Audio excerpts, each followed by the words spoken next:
Welcome to the Sports Con here on YouTube. I'm your host Daniel with your top sports stories. I guess the fans didn't leave the American Airlines Arena early this time. LeBron James and the Miami Heat won Game 7 of the NBA Finals last night and repeat as champions of the NBA. Final score was 95-88 as the Heat managed to create enough separation from the Spurs in the closing minutes of the game. LeBron James made a key jump shot with 27 seconds to go that made it a two-possession game. San Antonio tried to cut the deficit, but a Ginobili turnover arguably sealed their fates. A few free throws for Miami later, and it was all over. LeBron James, NBA Finals MVP for a second time in a row, had 37 points in the title-clinching game along with 12 rebounds, 4 assists, and 2 steals.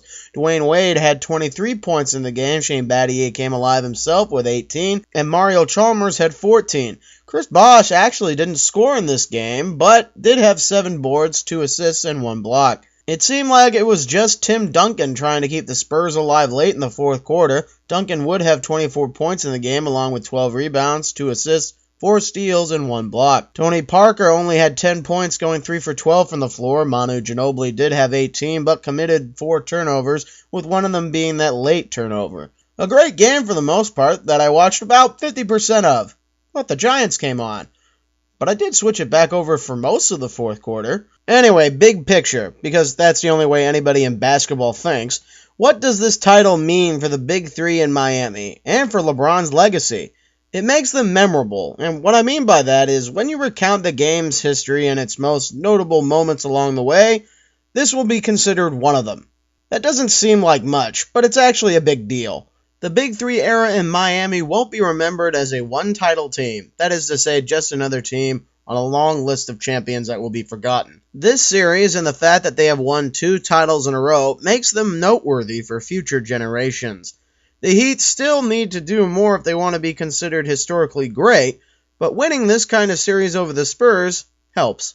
Moving to baseball, top scores and stories include Manny Ramirez hoping to get signed back into the major leagues after ending his contract with a Taiwanese club. Good luck, Manny. I'm sure many teams would love a distraction right now.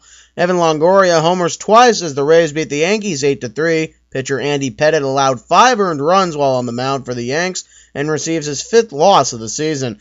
Tigers win in a walk-off fashion as they beat the Red Sox 4-3. Johnny Peralta hit a 2-run walk-off home run in the 9th to send the city of Detroit home happy. Lance Lynn gets his 10th win of the season as the Cardinals beat the Cubs in St. Louis 6-1. Jordan Zimmerman also gets his 10th win as the Nats beat the Rockies 5-1.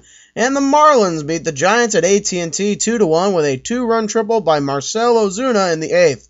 Ironic because he too was a pinch hitter. For more, be sure to follow me on Twitter at TheSportsConSF. You can also follow me at thesportscon.blogspot.com. I'm Daniel saying goodbye to meaningful basketball until next May, and have a great weekend.